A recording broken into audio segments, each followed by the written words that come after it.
চোরাই গরু সরবরাহকারীর বিরুদ্ধে চাপড়ের পুলিশের অভিযান অব্যাহত রয়েছে।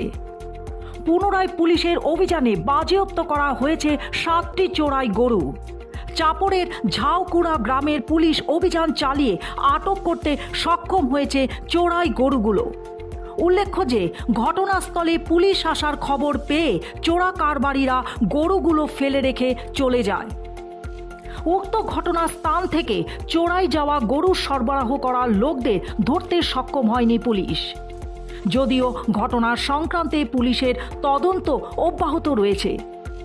সাপর আর কি কত ধরছে? সাইকুরা সরত তারত কয়টা গরু? 7টা হ্যাঁ 7টা গরু আছে। 7টা। কাবাক ধৰিব পাইছে নেকি? নাই কাবাক ধৰিব পৰা নাই, সিহঁতে পলাইছে। পলোৱাৰ পিছত আমাক ফোন কৰিছিলে যে গৰুকেইটা পাৰ কৰি দিব লাগে থানাত। আমি থানাত লৈ আহিছোঁ। টোটেল কেইটা গৰু? 7টা। মানুহ কেইজন আছিল? মানুহ কেইজন বা আছিল আমি গম নাপাওঁ, কিন্তু সিহঁতে পলায়ন কৰিছে আগতে। পুলিচ দেখিলে পলায়ন কৰিছে, সিহঁতে আমি সিহঁতক দেখিবলৈ পোৱা নাই। পুলিচ গৈছিল? অঁ পুলিচ গৈছিল। কেতিয়া গৈছিল?